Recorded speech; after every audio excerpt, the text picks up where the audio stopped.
जयपुर के चौमू उपखंड के सामोद थाना इलाके में चौमू चंदवाजी स्टेट हाईवे पर मोरिजा गांव के पास सड़क के किनारे 8 बंदरों के शव मिलने से पूरे इलाके में सनसनी फैल गई। सुबह सुबह घूमने निकले लोगों ने उप सरपंच को इसकी सूचना दी।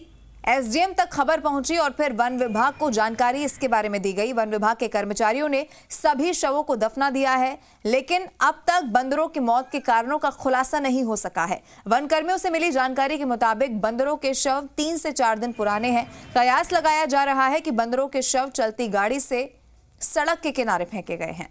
गौरतलब है कि नगर पालिका चौमू ने बंदर पकड़ने का ठेका एक ठेकेदार को दे रखा है। इस ठेकेदार ने 7 दिन पहले भूखे प्यासे बंदरों को पिंजरे में कैद करके रखा था।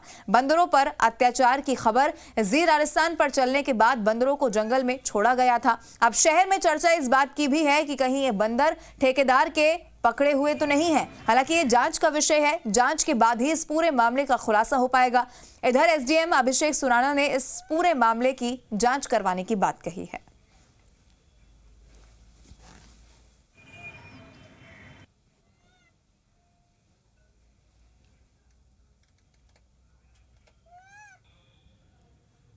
जानकारी के साथ जी मीडिया संवाददाता प्रदीप सोनी हमारे साथ फोन लाइन पर है। प्रदीप, क्या अभी तक ये जानकारी मिल पाई है कि बंदरों की लाशें आखिर आई कहां से?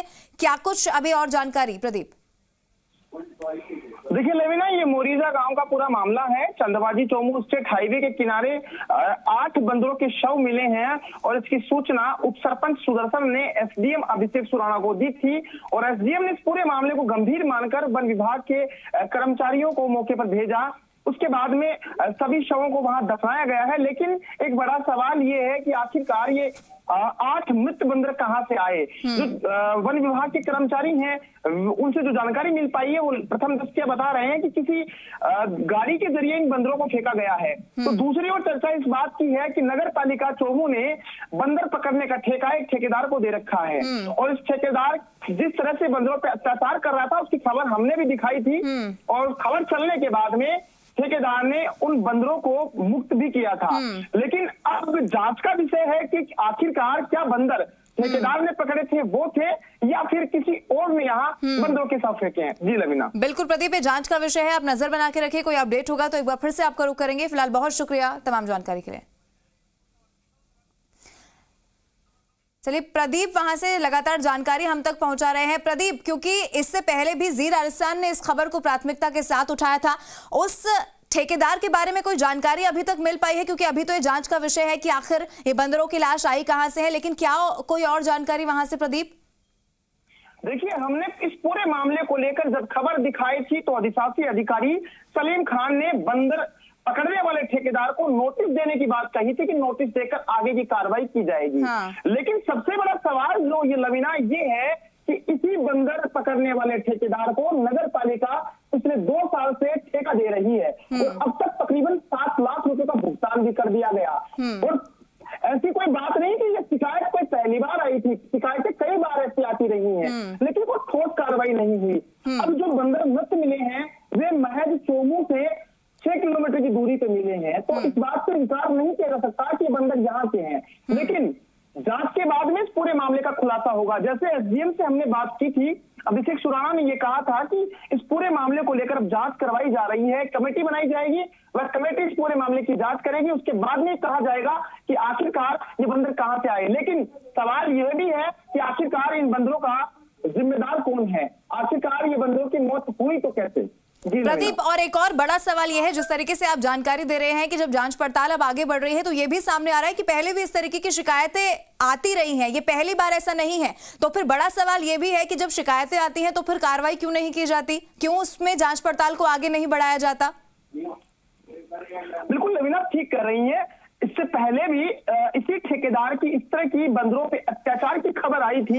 तब जीव कल्याण बोर्ड दिल्ली से भी एक नोटिस दिया गया था अधिशासी अधिकारी को और अधिशासी अधिकारी ने ठेकेदार को नोटिस दिया था। लेकिन इस ठेकेदार के खिलाफ ना जाने नगर पालिका क्यों ठोस कार्रवाई नहीं करती, आखिर इसके पीछे मेहरबानी का राज क्या है, यह अभी तक इस बात का खुलासा नहीं हुआ। लेकिन ये तमाम चीजें इस पे प्रश्न चिन्ह लगाती है और सवाल खड़ा करती है। लेकिन फिलहाल जो 8 बंदरों की मौत हुई है, ये आखिरकार सबसे बड़ा सवाल ये होगा कि इन बंदरों के मौत के पीछे जिम्मेदार कौन है? क्या प्रदीप, यहाँ से बड़ा सवाल ये भी है कि क्योंकि ठेकेदार पर तो अभी जांच पड़ताल का विषय है, लेकिन बड़ा सवाल यहाँ से ये भी है कि जिस तरीके से आप बता रहे हैं नगर पालिका आखिर ठेकेदार पर कार्रवाई क्यों नहीं करती है? क्या आपकी कोई बातचीत पहले हो पाई है नगर पालिका के किसी अधिकारी से? उनका इस पर क्या कुछ कहना है? नगर पालिका के अधिशासी अधिकारी सलीम खान हैं, उन्होंने सिर्फ नोटिस देकर कार्रवाई की है। नोटिस देने की बात ही वे कहते हैं, इसके अलावा आगे की कोई कार्रवाई जो होनी चाहिए वो नहीं हुई। कार्रवाई तो ऐसे भी होनी चाहिए थी, जब इस तरह का अत्याचार का मामला बनता है तो पशु क्रूरता अधिनियम के तहत भी मामला नगर पालिका दर्ज करवा सकती थी, लेकिन नहीं करवाया गया। मामला यह भी बनता है कि ठेकेदार को जो भुगतान दिया गया वह भुगतान काटा जा सकता है। साथ में जो नियम और शर्तों के मुताबिक अगर बात की जाए तो सरिस्का अभयारण्य में इन बंदरों को छोड़ने का प्रदीप, जहां पर ये बंदर मृत पाए गए हैं, क्या आसपास वहां पर आपके किसी से बातचीत हो पाई है? किसी ने तो कुछ देखा होगा। देखिए, वहां जो मोरिजा गांव के उप सरपंच हैं सुदर्शन, उनसे हमारी बातचीत हुई थी और उन्होंने ही एसडीएम को सूचना दी थी। एसडीएम की सूचना के बाद वन विभाग के कर्मचारी पहुंचे थे। जो वन विभाग के कर्मचारी हैं उनसे हमारी बातचीत हुई। उन्होंने कहा कि ये बंदर 3-4 दिन पुराने हैं, इनके शव 3-4 दिन पुराने बताए जा रहे हैं। कुछ शव तो सड़े गले से हैं, लेकिन अभी ये कंफर्म नहीं हुआ, पुष्टि नहीं हुई कि आखिरकार ये सब कहां से आए।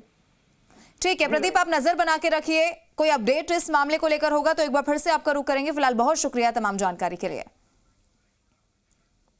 चलिए एक छोटे से ब्रेक के लिए यहां पर रुक रहे हैं, जल्द लौटेंगे।